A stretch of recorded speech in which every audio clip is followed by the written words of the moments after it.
नमस्कार, स्वागत आहे सगळ्यांचं बीइंग वुमन टॉक्सच्या आजच्या एपिसोडमध्ये.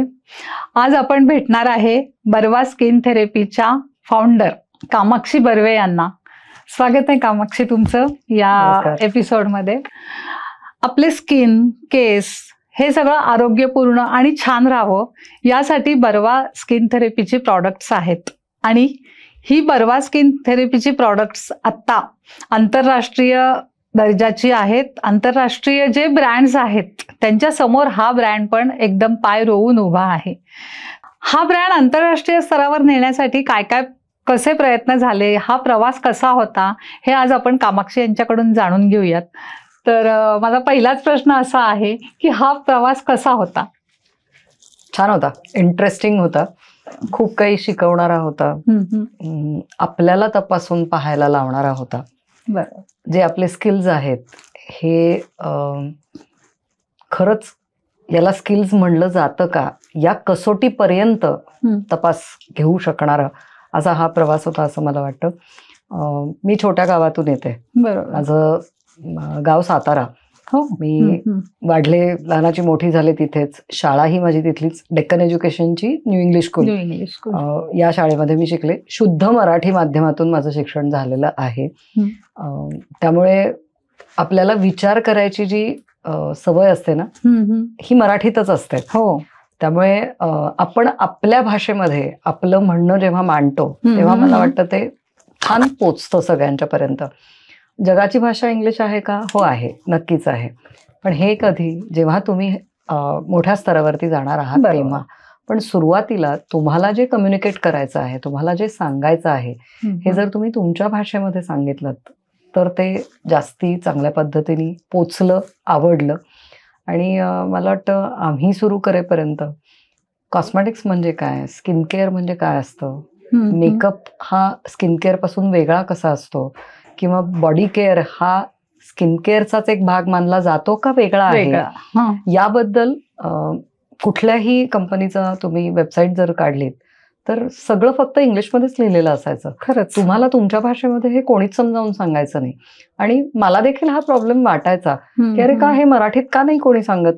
बरोबर. आणि मग आमच्या ब्रँडचा हा USP होत गेला की आम्ही आमच्या भाषेमध्ये, आपल्या भाषेमध्ये समोरच्याला समजेल अशा पद्धतीने जी माहिती आहे ही आम्ही द्यायला लागलो. आणि हे जास्ती मला वाटतं स्त्रियांना आपलं आणि जवळचं वाटायला लागलं. व्यवसाय करायचा हे बीज मनात कधी पेरलं गेलं?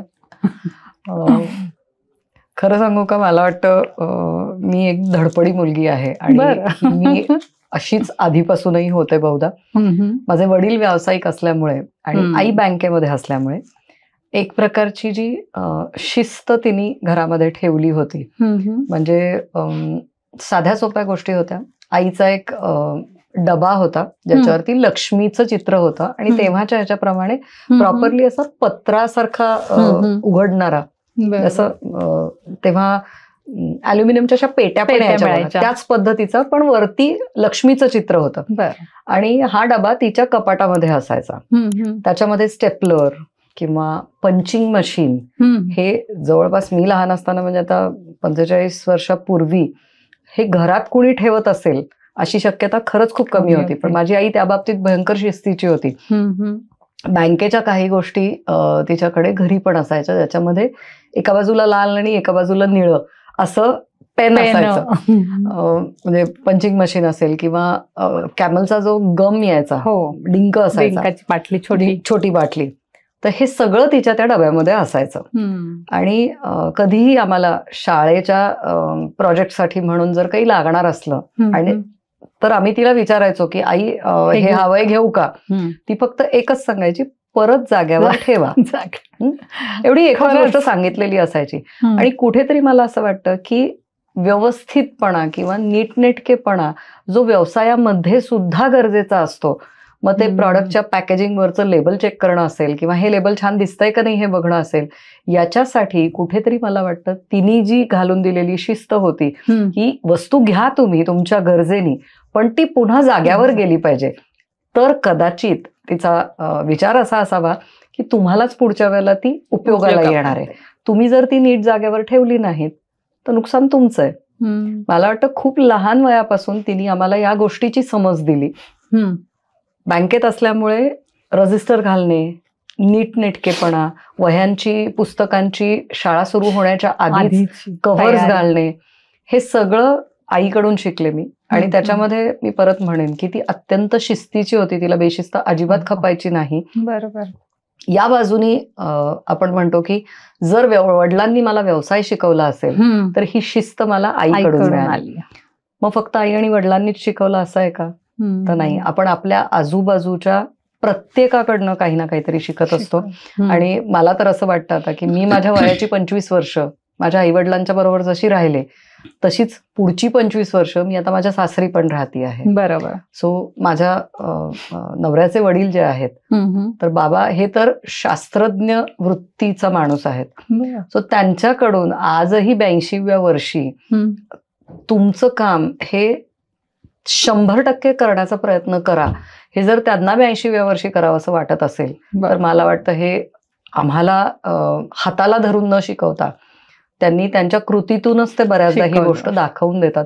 आणि मला असं वाटतं की काही गोष्टी अशा खरंच असतात की प्रत्येक ठिकाणी तुम्हाला तुमचे पालक, मी पालक असं म्हणते आहे, सासरी गेल्यानंतर बहुधा सासू सासरे पण मुलीचे पालकच होतात. त्यामुळे जसं मी म्हणलं तसं मी 25 वर्ष लग्नाच्या पूर्वी माझ्या आई वडिलांच्याकडे राहिले, तशी मी आता 25 वर्ष इकडे बर्व्यांच्या घरी पण आहे.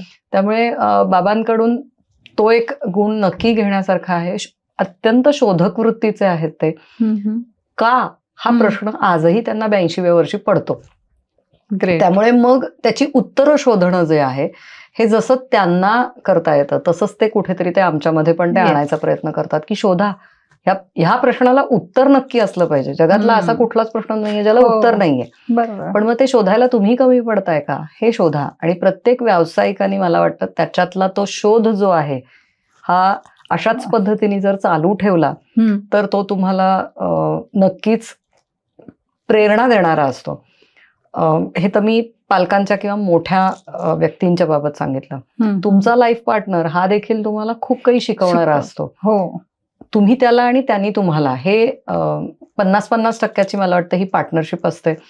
आणि एका सर्टन मला वाटतं लग्नाला वर्ष होऊन गेल्यानंतर कित्येकदा असं होतं की नवरा बायको हे सेम सेम दिसायलाही लागतात, सेम सेम पद्धतीने विचारही करायला लागतात, किंवा आपल्यालाच आपल्या पार्टनरच्या काही चांगल्या गोष्टी जाणवतात की माझ्यापेक्षा ना त्याला हे जास्ती चांगलं जमतं. तसं जयदेवच्या बाबतीत आहे. तो माझ्याही आधीपासून बिझनेसमध्ये असल्यामुळे माझ्या व्यवसायाला एका प्रकारची शिस्त आणण्यासाठी किंवा काही बॅकएंडच्या गोष्टी आहेत ज्याला स्ट्रीमलाईन करण्यासाठी त्याची 100% मदत आम्हाला होते. आणि तिथे कुठेही मला वाटतं इगो आणि हे न येता हा कोण सांगणार असं नाही. तर शेवटी असं आहे की व्यक्ती म्हणून तुमची वाढ जर व्हायची असेल तर तुम्हाला सगळ्या बाजूनी मिळणारी मदत ही पॉझिटिव्हच तुम्हाला घ्यायला लागेल. खूप महत्वाचं आहे. अशा पद्धतीने मला वाटतं मुलंही तुम्हाला काही वेळेला शिकवून जात असतील. म्हणजे साधं सोपं आहे की तुमची आई कामासाठी बाहेर जाणार आहे तर मुलांनी रडून भोकाड न पसरणे ही सुद्धा मदतच असते. आणि जेव्हा मुलांना माहित असतं की माझी आई कामाला बाहेर जाते तेव्हा तेही बहुधा कॉन्शियस असतात. मग तेही आपल्याला त्रास देण्याच्या उद्देशाने काही करत नाही करत. लहान मुलं मुद्दामून सुद्धा काही वेळेला करत नसतील, पण आई बाहेर जाणार आहे म्हणजे आईचा वेळ आपल्याला मिळणार नाहीये ह्या भावनेतून सुद्धा ते कदाचित असतील, रडून दाखवत असतील, आईची आठवण येते असं होत असेल. म्हणजे मी माझ्या एक्झिबिशनसाठी श्रीलंकेला निघाले होते आणि तेव्हा माझी मुलगी लहान होती, तर तिने थोडीशी अशी सुरुवातीला कुरकुर केल्यासारखं वाटलं मला. मग मी जवळ बसवून घेतलं तिला आणि शांतपणे सांगितलं की बाळा मी 6 दिवसामध्ये परत येणार आहे. तू ट्रिपला गेली होतीस तेव्हा तू 3 दिवस गेली होतीस, मग मी डबल जाणार आहे, अजून 3 दिवस जाणार आहे. हा okay, now I am comfortable, now you go. हे जे तिचा आतून आलेला हे होता की हा ठीक आहे आई कामाला जाणार आहे. सो हे सगळे व्यवसायाशी निगडीत टप्पेच असतात आणि आपल्याला ते पदोपदी पावलोपावली काही ना काहीतरी शिकवत असतात. मग ती व्यक्ती लहान असो मोठी असो. आपण रामानी सेतू बांधला असं आपण सहज म्हणतो, पण त्याच्यात खारीचा वाटा होता, वानर होते, नंतर कितीतरी प्रकारचे पशु पक्षी होते. या प्रत्येकाने त्याचं योगदान दिलं म्हणून तो रामसेतू तयार झाला. तो ना एकट्या रामांनी बांधला, तो ना एकट्या हनुमानांनी बांधला, ना कोणीही एकट्याने बांधला. मग व्यवसाय हा जर रामसेतू आहे असा विचार केला तर प्रत्येकाची मदत घेऊ शकतो आपण, आणि मग आपल्याला असं म्हणता येऊ शकतं की आपण यशस्वीतेकडे एक पाऊल टाकतो. बरोबर. आता जे सांगितलं तेच मला थोडंसं अजून एलॅबोरेट करावंसं वाटतंय तुमच्याकडून, की ह्या प्रवासानं अजून तुम्हाला काय दिलं किंवा काय शिकवलं. म्हणजे आता ह्याच्यात आत्ता तुमचं झालं असं की आपल्या बरोबरच्या किंवा आपल्या घरातल्या लोकांच्याकडून सुद्धा तुम्ही कोऑपरेशन घेतलं, सहकार्य घेतलं. अगदी छोट्या मुलीला सुद्धा तुम्ही व्यवस्थित समजावून सांगून तिच्याकडून तिला अंडरस्टँडिंग दिलं की दिस इज व्हॉट हॅपन. सर, आता या प्रवासाचं तुम्हाला काय शिकवलं किंवा काय दिलं तुम्हाला? या प्रवासाने मला वाटतं, व्यावसायिक प्रवासाने माझा जो 2010 पासून सुरू झाला, मला एक व्यक्ती म्हणून ओळख दिली. बरोबर. असं मी नक्की म्हणेन की याच्या पूर्वी मला कदाचित मंगला आणि नारायण जोगळेकरांची मुलगी असं म्हणलं जात असेल. मग लग्न झाल्यानंतर जयदेव बर्व्यांची बायको, पत्नी असा टॅग असेल माझ्याकडे. मग 2 मुलं झाल्यानंतर अरे हा शंतनू आणि पृथ्वीची आई बरं का, असाही टॅग असेल. मला वाटतं स्त्रीच्या आयुष्यातल्या ह्या भूमिका आणि हे जे टॅग असतात, हे जेव्हा तुम्हाला एखाद्या व्यवसायाच्या उंबरठ्यावर आणून उभे करतात, तेव्हा तिथे तुम्हाला या व्यावसायिक आहेत अशी ओळख जेव्हा मिळते, तेव्हा कदाचित मला असं वाटतं की तुम्ही स्वतःलाच नव्याने शोधता. आणि व्यवसाय लहान का मोठा हा विषय नसतोच.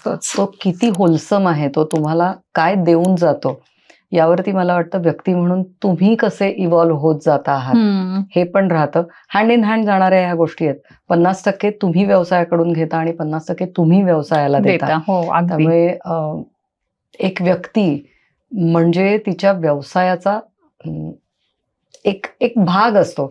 कप्पे जर तुम्ही करायला गेलात ना एखाद्या व्यक्तीचे किंवा व्यक्तिमत्वाचे, तर व्यवसाय हा एक कप्पा असेल, पण तिचं घर हा एक कप्पा असतो. मी पर्टिक्युलरली स्त्रियांच्या बाबतीत म्हणू शकेन, ह्या ज्या वेगवेगळ्या भूमिका आहेत ना, हे जे वेगवेगळे टॅग आहेत, हे मला वाटतं आपल्याला समृद्धच करत जातात.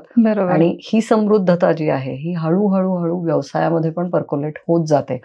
माझं आई असणं म्हणजे मी कोणाची तरी काळजी करणं, हे माझ्या कस्टमर्सच्या बाबतीतही होऊ शकतं ना. त्यामुळे तो जो आईपणाचा टॅग आहे, आईपणाचा टॅग माझ्या बरोबर बाकीच्या मुलांच्यासाठी पण येऊ शकतो, जी माझ्या व्यवसायाची मुहूर्तमेढ होती खरं तर. अगदी. आणि ही कथा मला वाटतं बऱ्याच वेळेला बऱ्याच पॉडकास्टमधनं सगळ्यांना ऐकलेली आहे, त्यामुळे मी पुन्हा ती रिपीट करत नाही. पण माझ्यासारख्या आया ह्या जेव्हा एखाद्या गोष्टीची वाट बघत असतात, तेव्हा काय होतं याचा मला वाटतं आज बर्वा स्किन थेरपी ज्या स्केलवरती जाऊन उभं आहे, तिथे मी त्या प्रत्येक आईला सलाम करेन की तिने तो स्पार्क या ब्रँडमध्ये बघितला. कुठेतरी तिला ते इथे जाणवलं की हो, हे माझ्यासाठी उपयोगाचं आहे आणि हे माझ्या मुलांसाठी, माझ्या घरातल्यांसाठी, माझ्या फॅमिलीतल्या प्रत्येकासाठी उपयोगाचं आहे. हे जेव्हा झालं तेव्हा व्यवसाय हा आपोआपच वाढीला लागत गेला. खूपच छान. हे अगदीच महत्वाचे सांगितलं तुम्ही या प्रवासात. आणि आता तुमच्यावरती कोणत्या व्यक्तिमत्वाचा प्रभाव आहे? म्हणजे हा प्रश्न सुद्धा तसा खूप घिसापिटा वाटतोय मला, पण मला वाटते तुमच्याकडे खूप वेगळं काहीतरी उत्तर असेल. मी तुम्हाला सांगितलंच, माझ्यावरती माझ्या वडिलांचा प्रभाव पण खूप आहे. बिझनेस म्हणजे मी दिसायला पण माझ्या वडिलांसारखीच आहे. आपण व्यक्तीकडे एखादा जेव्हा पाहतो तेव्हा माझा रंग, माझं बोलणं, माझा उठणं बसण्याची स्टाईल सुद्धा माझ्या आईसारखी नाहीये, ही माझ्या वडिलांसारखी आहे. आणि कुठेतरी मला वाटतं की लहानपणापासून जेव्हा मी वडिलांच्या व्यवसायाच्या जागेवर त्यांच्या बरोबर जात होते, तेव्हा आपोआपच आपण आपल्या पालकांना मिमिक करतो. म्हणजे आपण त्यांना कॉपी करत जातो आणि त्या कॉपीतूनच खरं तर आपण शिकतो. पण सुरुवातीला हे कॉपी करणं जे आहे हे हाताला धरून शिकवलेलं असेलच असं नाही. पण बाबा ज्या पद्धतीने लोकांशी बोलायचे, किंवा मोबाईल फोन नव्हते, लँडलाईन फोन होते, तर व्यवसाय असल्यामुळे कारखान्यामध्ये पण एक फोन होता आणि घरी पण होता. तर साताऱ्यातलं अंतर जे आहे, आमचं घर ते कारखाना, हे साधारण 8 किलोमीटरचं किंवा 7-8 किलोमीटरचं अंतर आहे. तर पूर्वी असं व्हायचं की लँडलाईनवरती फोन यायचा, कंपनी बंद झाली असेल किंवा बाबा बाहेर गेलेले असतील तर तिथला फोन जो कोणी असेल त्यांनी रिसीव्ह केला, घरी आले आहेत असं समजून, समजा घरी फोन आला तर शिस्त आईची होती की फोनच्या शेजारी एक छोटी डायरी आणि पेन किंवा पेन्सिल ठेवलेली असायची, ती त्याच वेळेला तिथंच सापडली गेली पाहिजे. हा त्यातला मुख्य उद्देश की तो निरोप लिहून घेता आला पाहिजे. आणि बाबा जर घरात नसतील तर, किंवा बाबा जरी घरात असतील तरी बाबांनी असं कधी सांगितलं नाही की बाहेर गेलेत असं सांग. हो, म्हणजे आंघोळीला गेले असतील लेट्स, तर बाबा घरी आहेत पण बाबा आंघोळीला गेले आहेत, तुमचा काय निरोप आहे सांगा, मी लिहून घेते. हे मला वाटतं मी 3रीत वगैरे असल्यापासून कदाचित हे फोन रिसीव्ह करणं आहे, किंवा तार यायची पूर्वी तार घेणं आणि फोन आला बाबांचा की बाबांना तो निरोप देणं की बाबा तुमची तार आली आहे, आईला माहितीये काय आहे त्या. हे सगळं जे ह्या ज्या सगळ्या गोष्टी आहेत ना, ह्याच्यामध्ये बाबांच्याकडनं मी खूप शिकले. आई बँकिंग फील्ड मधली असल्यामुळे मला तिने 5वीत बँकेचं खातं काढून दिलं होतं. आणि मी या बाबतीत अत्यंत फॉर्च्युनेट आहे की मी इंग्लिश स्कूलमध्ये शिकले. आमच्या शाळेमध्ये पण आमचं खातं काढून दिलं जायचं जेव्हा मुलं 5वीत यायची. 5वी 6वी 7वीच्या मुलांसाठी व्यवस्थित खातं काढलं जायचं, त्याचं पुस्तक असायचं, ते तुम्ही सांभाळायचं असायचं. आणि मला वाटतं मराठी शाळांमध्ये व्यक्ती समृद्ध करण्याची जी ताकद आहे, वेगवेगळ्या प्रकारे शिक्षकांचा वाटा तितकाच मोठा आहे असं मी म्हणेन. नुसतीच शाळा नाही, तिथे शिकवणारे जे शिक्षक होते अत्यंत अनुभवी आणि विद्यार्थ्यांचं चांगलं बघणारे शिक्षक. हो ना. या शिक्षकांच्या हाताखालून जेव्हा तुम्ही जाता, मी मुद्दामून कुठल्याही फक्त एका शिक्षकाचा उल्लेख नाहीये करत, पण ज्यांनी आम्हाला भाषा शिकवल्या, ज्यांनी आम्हाला गणित शिकवलं, ज्यांनी आम्हाला हे वेगवेगळे विषय तर शिकवलेच, पण माझ्या शाळेने मला उत्तम माणूस होण्यासाठीचं जे शिक्षण दिलं. म्हणजे शाळेमध्ये ना, लॅबमध्ये कुणाला पडलंय, काही लागलंय की ती आयोडीनची ठेवलेली बाटली जी असायची ना, तिथपर्यंत त्या लागलं पडलेल्या मुलाला घेऊन जाणं, त्याला ते आयोडीन लावून देणं, ही जी मदत आहे ही मला पुढे माझ्या शाळेची GS म्हणून उभं राहण्यासाठी कदाचित मला वाटतं तिथून आलं होतं. मग तो माझ्या व्यक्तिमत्वाचा एक भाग झाला की कुठेतरी काळजी करा, कुठेतरी प्रयत्न करा, एखाद्याला चांगलं, आपली मदत त्याला झाली पाहिजे अशा दृष्टीने. नंतर आमच्या शाळेमध्ये क्रिकेटच्या मॅचेस व्हायच्या, शिक्षक विरुद्ध विद्यार्थी अशी क्रिकेटची मॅच असायची फायनल. मग त्याच्यामध्ये विद्यार्थ्यांचा एक गट हा शिक्षकांच्या बाजूनी असायचा चिअर करायला आणि एक गट विद्यार्थ्यांच्या बाजूनी असायचा. तर तिथे आपल्याच बरोबरीच्या विद्यार्थ्यांना आपण चिअर करत नाही आहोत, पण वयाने थोड्याशा मोठ्या, कदाचित थोडंसं पोट सुटलेल्या क्रीजवरती पळता न येऊ शकणाऱ्या शिक्षकांच्या बाजूने देखील आपल्याला चिअर करायचं आहे, कारण ते याही वयामध्ये तेवढेच एन्थुझियास्टिक आहेत खेळायला.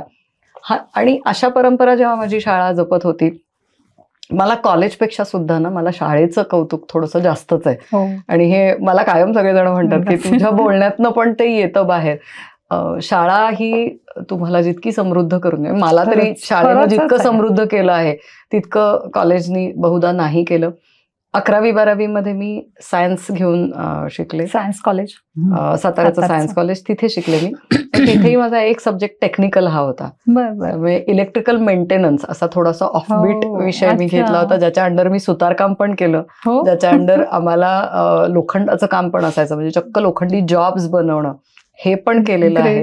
2 वे बटनांची जी सिस्टीम असते ही देखील शिकलेली आहे मी. मोटर रिवाइंडिंग असेल हे पण माहिती आहे. आणि मला त्याही वेळेला खूप आनंद झाला होता जेव्हा टेक्निकल कॉलेजनी मला, आमची पासआउट विद्यार्थीनी आज वेगळ्या क्षेत्रामध्ये आहे म्हणून जेव्हा मला टेक्निकल कॉलेजला बोलावलं होतं, माझ्या अख्ख्या त्या टेक्निकल कॉलेजच्या 60 वर्षाच्या याच्यामध्ये मी एकमेव विद्यार्थिनी आहे जी कॉस्मेटिक किंवा ब्युटी इंडस्ट्रीकडे वळलेली आहे टेक्निकल बॅकग्राऊंड मधून. नंतर आयुर्वेदाची बॅकग्राऊंड आहे मला 4 जनरेशन्सची. सो तिथून येणारं जे ज्ञान आहे, पूर्वी मौखिक ज्ञान असायचं, हे कुठेतरी मला माझ्या आज R&D मध्ये वापरता येतं. कोण कोण काय काय आपल्याला शिकवत जातं, समृद्ध करत जातं. मित्रमैत्रिणींकडून शिकता येतं. खरंच तुमच्या घराच्या ज्या कामाला मदतीला येणाऱ्या ज्या मावशी असतात ना, यांच्याकडून एवढं शिकता येतं की वहिनी कामाला बाहेर चालल्यात, त्यामुळे मला माझं काम करायला वेळेत जायला पाहिजे. मग ही सुद्धा मदत खरंच आहे, नक्कीच आहे. आणि मग का आपण सोडायचं? स्त्री शक्ती वेगळी काय असते? बरोबर.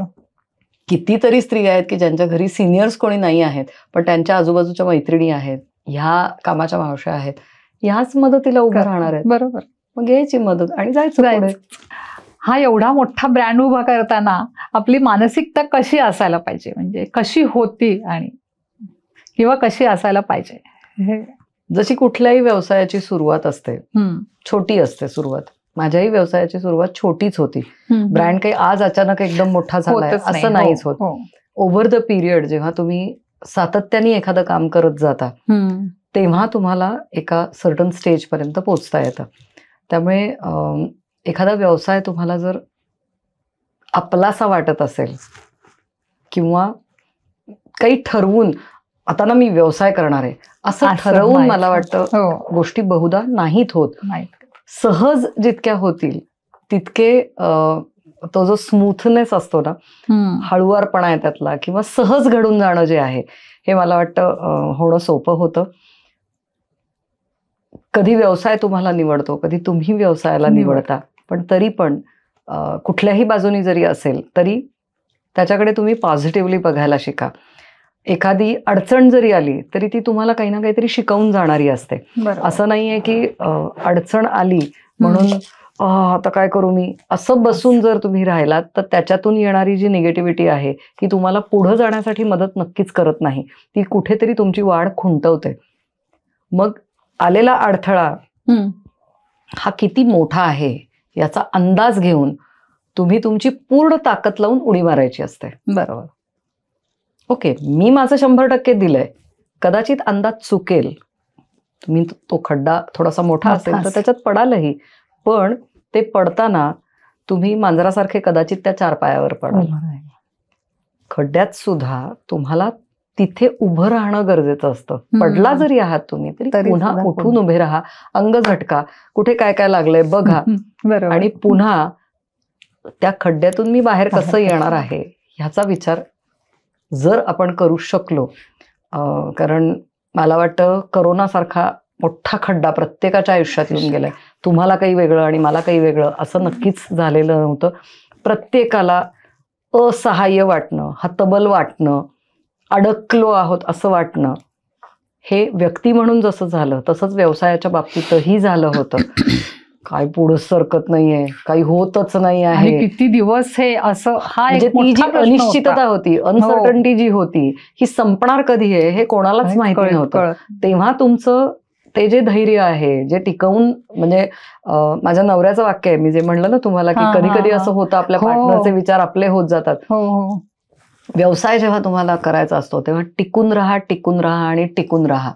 हे मला वाटतं युनिव्हर्सल असं सत्य आहे की तुम्ही टिकून राहून एखादी गोष्ट जर केलीत वर्षानुवर्ष सातत्याने.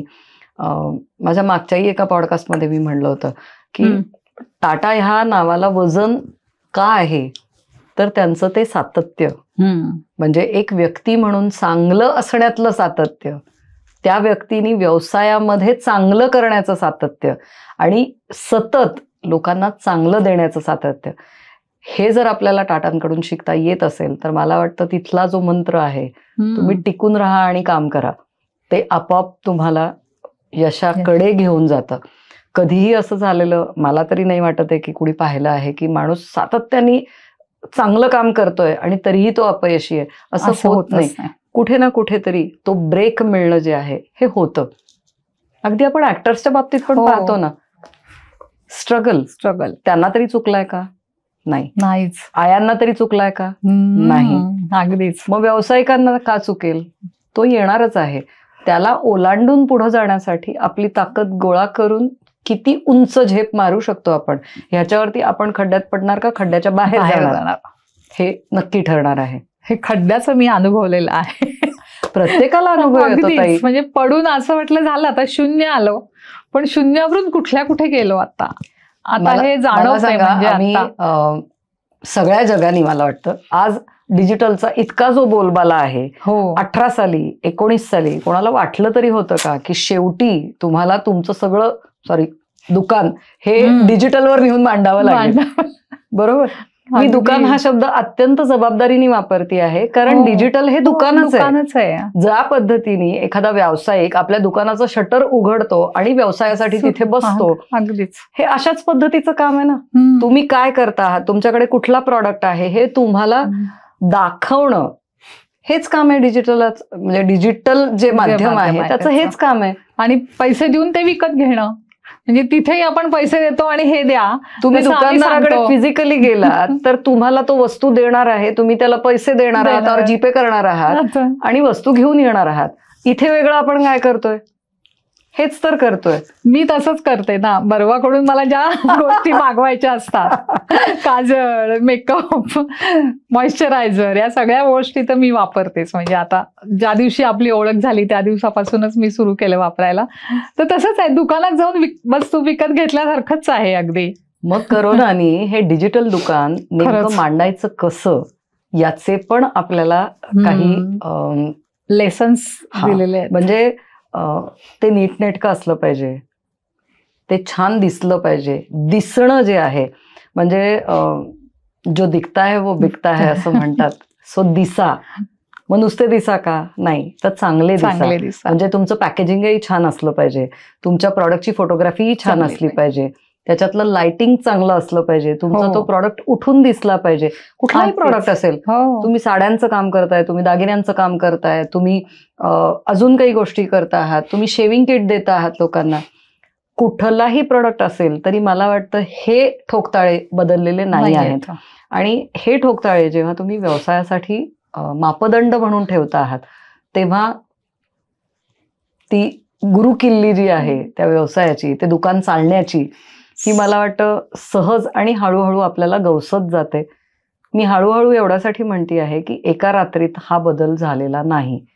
डिजिटलकडे वळणं जे होतं हे आपल्याला हळूहळूच प्रोसेसमध्ये घेऊन गेलं.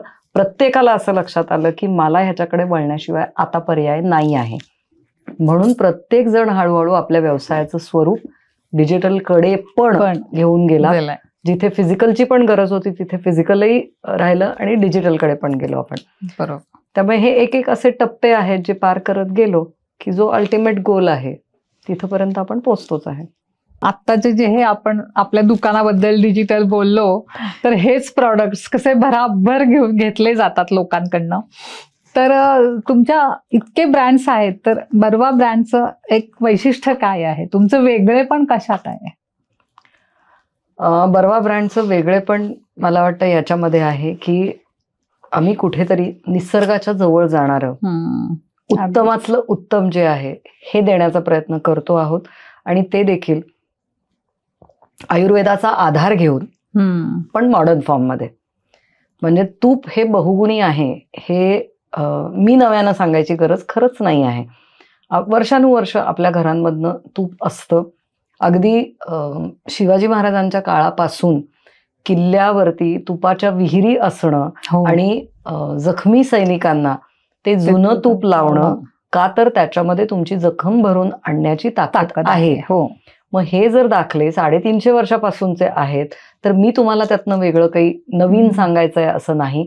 फक्त आहे ही माहिती मी खूप आकर्षक पद्धतीने कदाचित तुमच्या पुढे आणून मांडते आहे. त्यामुळे या डिजिटल दुकानामधून आता लोकांना छोट्या छोट्या खेडेगावातून सुद्धा प्रत्येकाकडे स्मार्टफोन आलेला असल्यामुळे ही माहिती त्यांच्यापर्यंत पोचणं हे सोपं होत गेलं. त्यामुळे फक्त आता बर्वा शहरांपर्यंत नाही तर खेड्यांपर्यंतही गेला आणि खेड्यातून तो बाहेर गेला.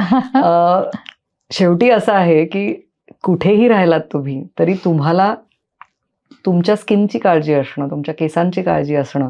मी फक्त स्त्रिया असं म्हणणार नाही, पुरुष आहेत, लहान मुलं आहेत, प्रत्येकालाच आज चांगलं दिसणं, चांगलं राहणं, चांगलं खाणं याच्याकडेच वळायचं आहे.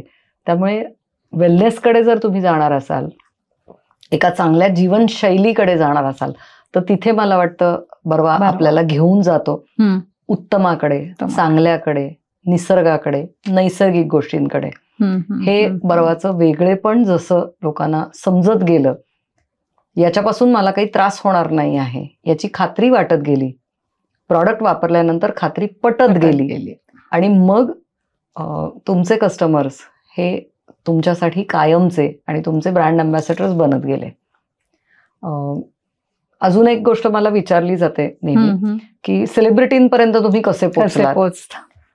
तर मला असं वाटतं की सेलिब्रिटी ही पण आधी माणसं आहेत. त्यामुळे तुमचा आणि माझा जो शोध आहे की मला चांगलं पाहिजे, मग ते खाणं असेल, चांगलं वापरणं असेल, चांगलं लावणं असेल, मग त्यांनाही ते चांगलं लावणं जेव्हा हवं होतं तेव्हा कुठेतरी कदाचित गिफ्ट म्हणून त्यांच्यापर्यंत बरवा पोहोचलं. किंवा तुमच्या माझ्यासारखा गुगल तेही वापरतात, ऍड्स त्यांनाही दिसतात, त्यामुळे त्यांच्यापर्यंत ह्या गोष्टी पोचत गेल्या. आणि आम्ही खरंच ही गोष्ट आनंदाने आणि अभिमानाने सांगायला मला आवडते म्हणजे की जे जे सेलिब्रिटीज आज बर्वाच्या ऍड मध्ये दिसतात हे तुमच्या माझ्यासारखे बर्वाचे प्रॉडक्ट्स खरोखरीच वापरतात. म्हणून त्यांच्या बोलण्यामध्ये सुद्धा ना तुम्हाला तो आपलेपणा आहे किंवा तो खरेपणा, ती सच्चाई ही दिसते.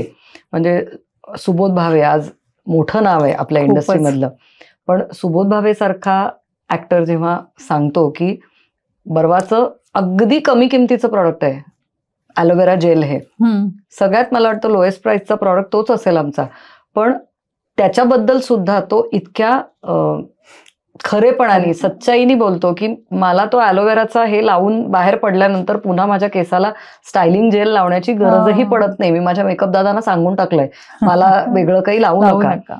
तर असं नाहीये की बर्वाचा सगळ्यात महाग प्रॉडक्ट बद्दल सुबोध दादा बोललाय, तर नाही. त्याला जो प्रॉडक्ट आवडला, त्याला ज्या प्रॉडक्ट बद्दल कनेक्ट वाटला त्याच्याबद्दल त्यांनी बोललाय.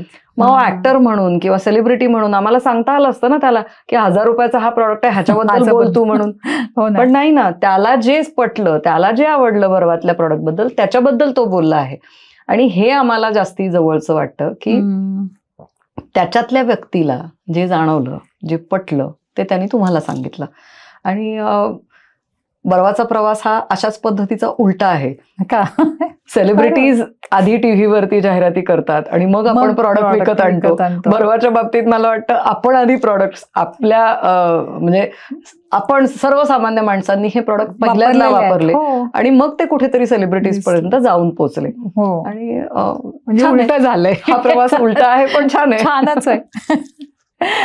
आता ह्याच्यासाठी तुमचं एक स्ट्रॅटेजिकली प्लॅनिंग असेल ना मार्केटिंगचं, त्याच्याबद्दल काही सांगता येईल? कारण थोडंसं काय माहिती पाहिजे की मार्केटिंगसाठी, किंवा कारण लोकांना ते करणं अवघड वाटतं, शिवधनुष्य वाटतं की परदेशात पण आपण कसं मार्केटिंग करायचं वगैरे.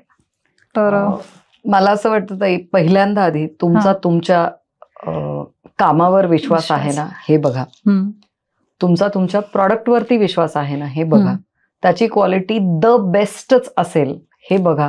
जेव्हा तुम्ही ग्राहकांच्या पैशाचा पुरेपूर मोबदला त्यांना देता तेव्हा ते जे टिकून राहणं आहे, कस्टमर्सचं सुद्धा तुमच्या बरोबर टिकून राहणं जे आहे हे आपोआप घडत जातं. आणि जसे इथे लोक आहेत तसेच बाहेरही आहेत, बरोबर. त्यामुळे तोच प्रत्यय जेव्हा त्यांना बाहेर पण येतो, म्हणजे अमेरिकेसारख्या जाग्यावरती एक्स्ट्रीम वातावरणातल्या कंडिशन्स आहेत, म्हणजे -20 डिग्रीज पण होतंय आणि उकाडा आला की 36-38 असं पण होतंय. प्रचंड मोठा देश असल्यामुळे एकाच वेळेला त्या देशामध्ये एका बाजूला थंडी असते आणि एका बाजूला नॉर्मल टेम्परेचर असतं. अशाही वातावरणात जेव्हा तुमचा प्रॉडक्ट तिथे परफॉर्म करतो तेव्हा मग तुम्हाला पाय रोवणं हे अवघड नाही होत असं मला तरी वाटतं. मग आज आता बर्वाचा प्रवास जवळजवळ 6 देशांपर्यंत पोहोचला आहे. अमेरिका, सिंगापोर, कॅनडा, नंतर ऑस्ट्रेलिया, दुबई आहे. इथे सगळीकडे जेव्हा मला असं म्हणायचंय की मराठी माणसं आहेत पहिल्यांदा, आधी आपला पहिला कनेक्ट आहे तो आपल्या भाषेशी आहे, मग कदाचित तुपाशी आहे, कारण आपल्याला कायमच तूप हे उत्तम, तूप हे चांगलं हे सांगितलं गेलंय, त्यामुळे तो कनेक्ट फास्ट येतो आपल्याला. कदाचित बाहेर जाऊन दुसऱ्या वंशाच्या व्यक्तींना आपल्याला हे समजावून सांगावं लागेल की तूप म्हणजे काय असतं, त्याचे फायदे काय असतात. आपल्या म्हणजे मराठी लोकांना म्हणा किंवा भारतीय लोकांना तुपाचे फायदे सांगण्याची गरजच नाहीये. त्यामुळे परदेशात राहणारे भारतीय हे पहिल्यांदा आमच्या प्रॉडक्टकडे वळले आणि आपल्या लोकांनी तिथेही त्या समाजाबरोबर तिथल्या खूप चांगल्या पद्धतीचे संबंध निर्माण केलेले आहेत. त्यामुळे गोरे लोक सुद्धा, म्हणजे ज्यांना व्हाईट अमेरिकन्स म्हणलं जातं, हेही लोक आता खुल्या मनाने पुढे येऊन नवीन जर येतं आहे मेक इन इंडियाच्या अंडर जे भारतातून जाणारे प्रोडक्ट आहेत हे सुद्धा ट्राय करून बघायला त्यांची तयारी झाली आहे. कारण तुम्ही त्या ग्रेडचे, त्या क्वालिटीचे प्रोडक्ट्स देता आहात. पूर्वीचा जो टॅग होता ना, इंडियातल्या वस्तू बंडल असतात, नाही, हा टॅग आता राहिलेला नाही. मला सांगायला जरूर आवडेल की पूर्वी कोणीही अमेरिकेला निघाला ना की हातभर लांबडी कॉस्मेटिक्सची यादी त्यांना दिली जायची, हे माझ्यासाठी घेऊन या बरं का. आता जेव्हा आपले लोक भारतात येणार असतात, म्हणजे मी US-हून इंडियाला निघाले आहे, काय आणायचंय, तर कॉस्मेटिक्सच्या यादीमध्ये बर्वाचं नाव आवर्जून असतं. आणि मला वाटतं की कुठेतरी हे सर्कल ऑफ लाईफ सारखं आहे की पुन्हा आपण फिरून आपल्या रूट्स पाशीच येतो आहोत, जी आपल्याला उत्तमतेकडे, चांगल्याकडे घेऊन जात आहेत. खूप. आणि तिथे बर्वा एक असं चांगलं काम करतंय. मी दीपस्तंभ असं नाही म्हणणार, खूप मोठा शब्द आहे आणि खूप मोठी जबाबदारी आहे ती. पण ज्या पद्धतीने जहाज किनाऱ्याकडे येताना आपण तो दीपस्तंभ रस्ता दाखवत असतो, त्या पद्धतीने कोणी जर चांगल्याकडे येत असेल आणि तिथे त्याला बर्वा भेटणार असेल, तर मला वाटतं आम्ही जे काम करतो आहे हे लोकांच्या पर्यंत पोचवायला आम्ही सक्सेसफुल होतोय असं मला वाटतं. बिझनेस वुमन म्हणून वावरताना तुझ्या व्यक्तिमत्वात काही फरक म्हणजे करायला लागला की आपोआप झाला? पुन्हा म्हणेन मी, हँड इन हँड जाणाऱ्या गोष्टी असतात. काही वेळेला व्यवसायाची गरज म्हणून तुम्हाला तुमच्यामध्ये काही बदल करावे लागतात. जसं की मी खूपच स्पष्टवक्ती आहे. माझ्या जवळच्या व्यक्तींना माहिती आहे खरं तर की लोकांना फटकळ वाटू शकण्या इतकी मी स्पष्टवक्ती आहे. आणि कदाचित तो स्पष्टवक्तेपणा जो आहे हा माझ्या प्रॉडक्टच्या खरेपणामध्ये उतरतो. त्यामुळे ती जी कसोटी आहे ना, या कसोटीला बर्वा हा ब्रँड हा उतरतो, कारण आम्ही स्पष्ट आहोत. जे आमच्या प्रॉडक्टमध्ये आहे ते आम्ही आमच्या पॅकेजिंगवर लिहितो, जे आमच्या प्रॉडक्टमध्ये नाही तेही आम्ही आमच्या प्रॉडक्टच्या पॅकेजिंगवर लिहितो की आमच्या प्रॉडक्टमध्ये हे नाही. जसं हे आहे असा इन्ग्रेडियंट्सचा कॉलम असतो, तसं जे नाही त्याचाही कॉलम आम्ही तितक्याच स्पष्टपणे लिहिलेला आहे. आणि कॉम्प्रोमाइज हा शब्द क्वालिटीच्या बाबतीत तरी नाही कधीही ठेवलेला नाही. जे उत्तम झालंय, कित्येक वेळेला आम्ही मनासारखी न झालेली बॅच फेकूनही दिलेली आहे. हो, नुकसान होत असेल होऊ दे, पण बाहेर जाताना प्रॉडक्ट हा उत्तमच गेला पाहिजे, त्यांनी त्याच पद्धतीने परफॉर्म केलं पाहिजे. आम्ही आमच्या प्रॉडक्टनी तसं परफॉर्म केलेलं नसेल तर आम्ही रिप्लेसमेंटही लोकांना त्याच्या दिलेल्या आहेत, रुपया न घेता. कालच मला वाटतं इंस्टाग्रामवरती मृदुला राजवाडे म्हणून बर्वाच्या एक कस्टमर आहेत, ज्यांनी त्यांचा अनुभव ओपनली पोस्ट केला आहे. हो का? मला वाटतं जरूर जाऊन हा वाचायला पाहिजे. फेसबुकलाही त्यांनी लिहिलं आहे आणि इंस्टाग्रामलाही लिहिलंय आणि खाली व्यवस्थित तळटीप लिहिलेली आहे की बर्वानी मला हे लिहायसाठी सांगितलेलं नाही आहे, म्हणजे मार्केटिंग गिमिक हे वाटून घेऊ नका असं त्यांनी स्पष्ट खाली लिहिलेलं आहे. मला कौतुक आहे अशा कस्टमर्सचं की जे स्वतःहून पुढे येत आहेत आणि सांगता आहेत की हे चांगलंय, ह्याच्याकडे जा, ह्याच्याकडे वळा. मग ब्रँड अम्बॅसेडर्स हे फक्त सेलिब्रिटीज आहेत का? तर नाही. माझा प्रत्येक कस्टमर हा माझ्यासाठी माझ्या व्यवसायाचा ब्रँड अम्बॅसेडरच आहे. मग तो कितीही छोट्या गावातून येऊ दे, कितीही छोट्या आर्थिक परिस्थितीतून येऊ दे किंवा कितीही मोठ्या परिस्थितीतून येऊ दे, बरोबर, त्यांनी आमच्यावरती दाखवलेला जो विश्वास आहे तो सार्थ ठरवणं हे आमचं काम आहे आणि आम्ही ते प्रामाणिकपणाने करण्याचा प्रयत्न करतो. हीच यशस्वी होण्याची व्याख्या आहे असं आता मला वाटतंय. तुमचं काय मत आहे? चांगलं काम करा, हो, आणि हेच यशस्वी आहे ना तुमचं यश. सोपं आहे. तो मार्ग एकदा निवडलेला असला साधारणपणे यशस्वीतेकडे जाण्याचा मार्ग जो आहे ना तो असाही घेता येतो आणि तो असाही घेता येतो. तुम्ही कसं घेणार आहात, गिमिक्स करणार आहात का सरळ जाणार आहात.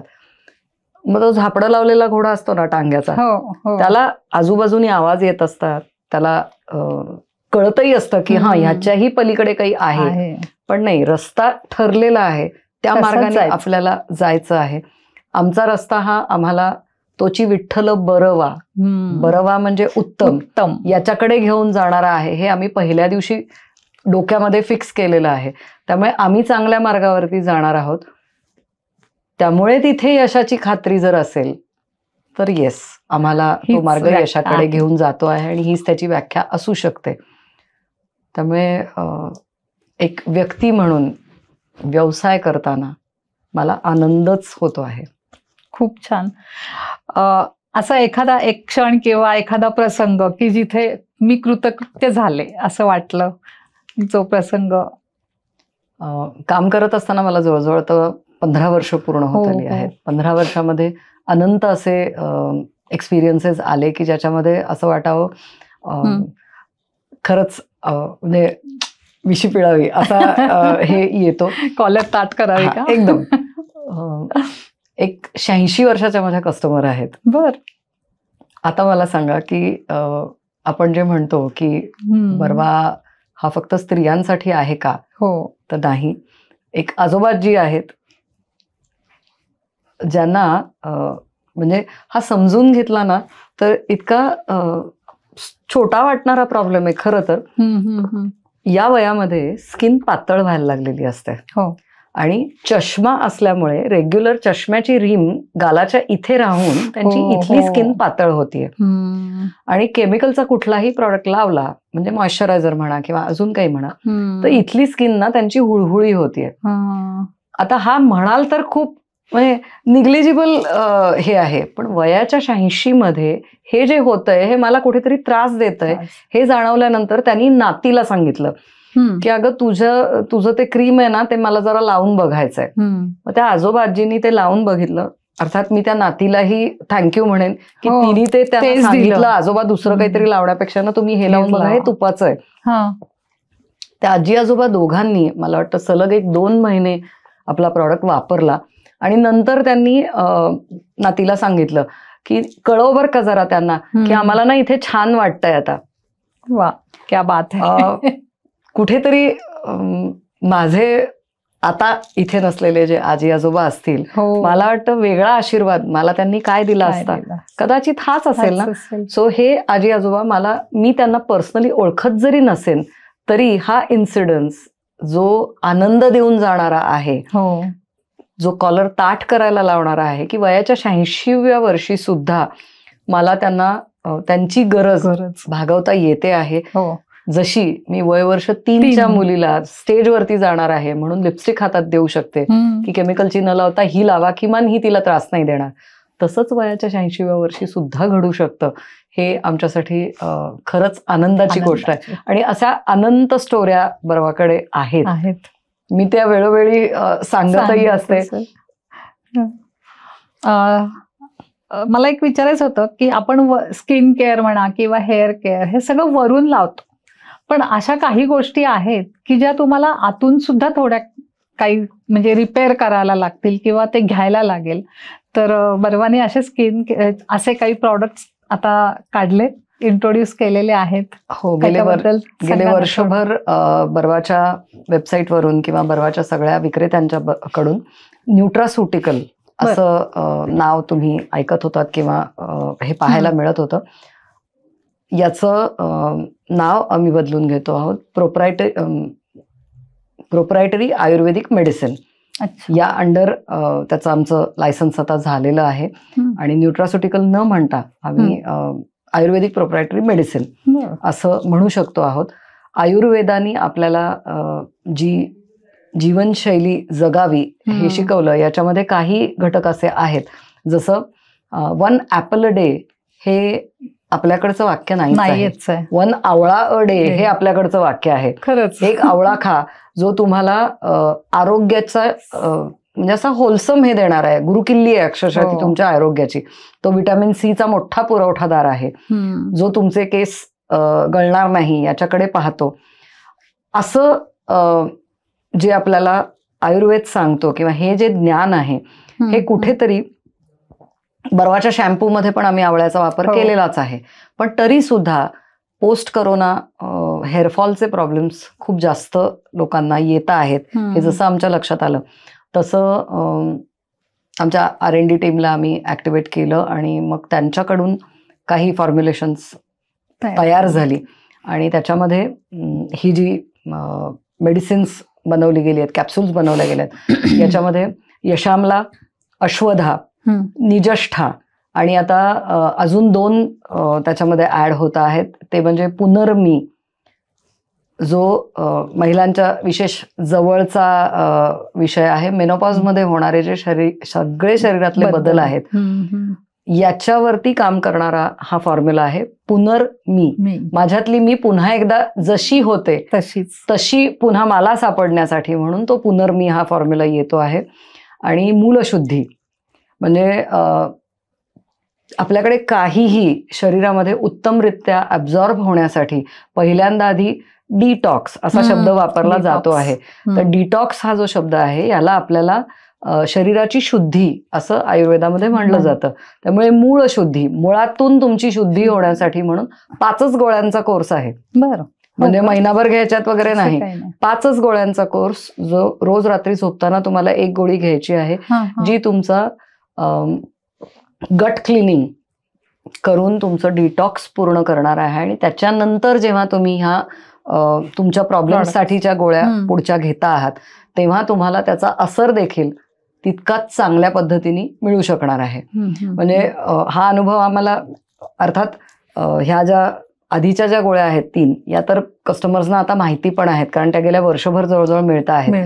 पुनर्मी या नवीन येत आहेत आणि मूलशुद्धी आम्हाला इंट्रोड्यूस करायला लागला आहे कारण बऱ्याचदा असं होतं आहे की लोक गोळ्या घ्यायला सुरुवात करतात, आम्हाला अपेक्षित असे रिझल्ट्स नाहीत मिळत आहेत. कारण आपल्या शरीरावर जो आधीचा परिणाम आहे बाकीच्या गोळ्यांचा किंवा ह्याचा हा होण्यासाठी हे जे डिटॉक्स आहे हे जर पूर्ण झालं तर हे अजून चांगलं काम करेल. हे लक्षात आल्यानंतर मग आमच्या टीमकडून हे इंट्रोड्यूस करण्यात आलंय की ह्या 5 दिवसाच्या गोळ्या घेऊन झाल्यानंतर तुम्ही जेव्हा पुढची गोळी घेता आहात तेव्हा ती ऍब्झॉर्ब चांगल्या पद्धतीने होऊ शकेल, त्याचे रिझल्ट ती तुम्हाला चांगल्या पद्धतीने देऊ शकेल. हे आयुर्वेद तुम्हाला आतूनही देईल आणि वरून लावायसाठी बरवा तर घराघरात आहेच. सो दोन्हीकडूनचा तो टाळी 2 हातांनी वाजण्यासारखा हे आहे की आतून देखील तुम्हाला बरवा मदत करू शकणार आहे आणि बाहेरून देखील. बरोबर. आतापर्यंत तुम्ही एवढ्या टिप्स दिल्या आहेत ना की मला शेवटचा जो आमचा नेहमी असतं की आमच्या महिला प्रेक्षकांना किंवा आमच्या बिंग वुमनच्या सगळ्या बायकांना तुम्ही एक छान संदेश द्या. मला असं वाटतं की हे मिथक आपल्याकडे कायमच समाजामध्ये पसरवलं गेलं आहे की स्त्री ही स्त्रीची शत्रू असते. हो, मला तरी हा अनुभव नाहीये आलेला. एक मैत्रीण समोर बसली आहे, अनेक मैत्रिणी इथे समोर आहेत. मग मला सांगा की स्त्री ही स्त्रीची शत्रू आहे का? ती जर प्रत्येक रूपामध्ये आपल्याला मदत करते आहे, जसं मी म्हणलं आपल्या घरातल्या कामाला येणाऱ्या मदतनीस ताया आहेत, आपल्या मैत्रिणी आहेत, आपली नणंद असेल, आपली बहीण असेल, आपली आई असेल, 80 वर्षाची आजी असेल, सासू असेल, आत्या असेल, कितीतरी रूपामध्ये आपल्याला ही मदत, ही ताकद सतत जर मिळत राहत असेल तर हे मिथक खोडून काढण्यासाठी मला वाटतं आपणच प्रयत्न करायला हवे आहेत की स्त्री ही स्त्रीची ना उत्तम मैत्रीणच असते आणि सतत मदत करणारी असते. आणि हे वाक्य आज ना उद्या बदललं जाईल याच्याबद्दल खरंच मला खात्री आहे. कारण मी अशा व्यवसायातून येते जिथं आम्ही जवळपास 97% बायकांचीच टीम आहे आमची. हो का? वा. मग जर आम्ही असं म्हणलं की विमेन एम्पॉवरमेंट किंवा बायकांची ताकद ही वेगळी काय असते? काय नाही, एकमेका सहाय्य सहाय्य करू. करू अवघे होऊ श्रीमंत, अशी तसंच ती आहे. ताकद आहे. मग ती श्रीमंती, ती समृद्धी जी आहे ही दुधातुपाची समृद्धी असेल, मैत्रीची समृद्धी असेल, एखाद्या चांगल्या गाणं कानावर पडलं तर त्यांनी तुम्हाला मिळणारी समृद्धता आहे, एखादी चांगली गोष्ट बघायला मिळाली तर मिळणारी जी समृद्धता आहे हीच कुठेतरी तुम्हाला शेवटी उत्तमाकडे आणि चांगल्याकडे घेऊन जाणारी आहे. अगदी बरोबर. आता हा संदेश तर खूप सुंदर होता, पण एक जाता जाता विचारायचं राहिलंय, कारण मला ते मी नेहमी बघते मला आलेले मेसेजेस.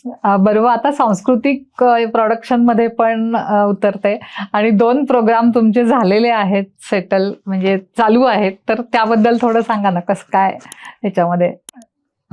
मी जसं तुम्हाला म्हणलं तसं चांगलं ऐकणं. आपली भाषा इतकी समृद्ध आहे. हो, खरंच. मराठीला अभिजात भाषेचा दर्जा मिळाल्यानंतर एकही मला वाटतं मराठी माणूस असा नसेल की ज्याला आनंद नाही झालेला. हो, ओके, आनंद झाला मान्य आहे, पण तो का, तो दर्जा का आहे, तो दर्जा एक प्रेक्षक म्हणून, एक रसिक म्हणून जेव्हा समोर आणायचा आहे तेव्हा जे चांगलं आहे, म्हणजे ऋतुपर्वा हा आमचा पहिला प्रयोग आहे ज्याच्यामध्ये आत्ताचे सगळ्या वयोगटातल्या लोकांचे लाडके कवी वैभव जोशी आणि ज्यांना म्हणजे कृष्ण म्हणून ओळखलं जातं असे अमरोक, हे दोघं जण एकत्र येऊन स्टेजवरती जो काही माहोल बांधतात, म्हणजे उत्तम कविता आहे तितकीच ती सुरात आणि लयीत तुमच्यापर्यंत पोचते. हा एक प्रयोग समोर आणल्यानंतर लाभले आम्हास भाग्य हा आम्ही दुसरा प्रयोग पण करतो आहोत, ज्याच्यामध्ये मराठीला अभिजात भाषेचा दर्जा का हे प्रेक्षकांच्या पर्यंत सांगण्याचा आमचा प्रयत्न आहे. आदित्य इंगळे हे त्या प्रयोगाचे डिरेक्टर आहेत, ज्यांचा आता बिन लग्नाची गोष्ट पण आपण सगळ्यांनी बघितलं आहे आणि अतिशय सुंदर केलेली फिल्म होती ती. ताकदवान लेखक आणि दिग्दर्शक आहे तो. सो त्यांनी बांधलेला प्रयोग आहे हा. आणि स्टारकास्ट पण इतकी आपल्या सगळ्यांना आवडणारी आहे. आनंद इंगळे, पुष्कर श्रोत्री, सुनील बर्वे, गौतमी आणि मृण्मयी देशपांडे, अजित परब सारखा गायक, 6 तगडे लोक येऊन तुमच्या समोर मराठीतलं चांगलं, म्हणजे कोणी नाट्यप्रवेश सादर करतं, कोणी गाणं सादर करतं, कोणी कविता याच्यावरती नृत्य सादर करतं. बरोबर. अशा पद्धतीने जे जे मराठीमधलं चांगलं आहे ते तुमच्या समोर आणण्याचा प्रयत्न आहे. तर माझी सर्व रसिक प्रेक्षकांना ही खरंच विनंती आहे की जरूर हा प्रयोग देखील बघा आणि नक्की तुम्हाला त्याच्यातून काहीतरी मिळेल. बरोबर. खूपच छान हा प्रयोग आहे. कुणी आतापर्यंत केलेले नाही आहेत हे प्रयोग. तर आज आपण इतके श्रीमंत झालो, इतके अनुभव ऐकले, आतापर्यंत एवढ्या छोट्या छोट्या गोष्टी सांगितल्या गेल्या की ज्याच्यातून खूप मोठ्या गोष्टी घडू शकतात.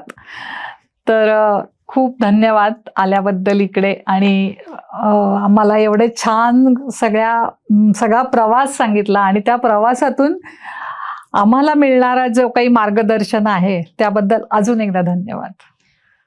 मी मनापासून धन्यवाद मानते. मी मार्गदर्शन करण्याइतकी खरंच मोठी नाही, पण ते मिळालं तुमच्यातली एक म्हणून जेव्हा तुम्ही मला इथे ये म्हणून किंवा या म्हणून बोलवता आणि माझ्या मनातलं सगळ्यांच्या समोर मांडण्याची एक संधी देता, तेव्हा मला खरंच असं वाटतं की इकडे बसलेल्या शेकडो मैत्रिणी मला त्याच्यातून मिळतात आणि अशा मैत्रिणींपर्यंत पोचायला नेहमीच आवडतं.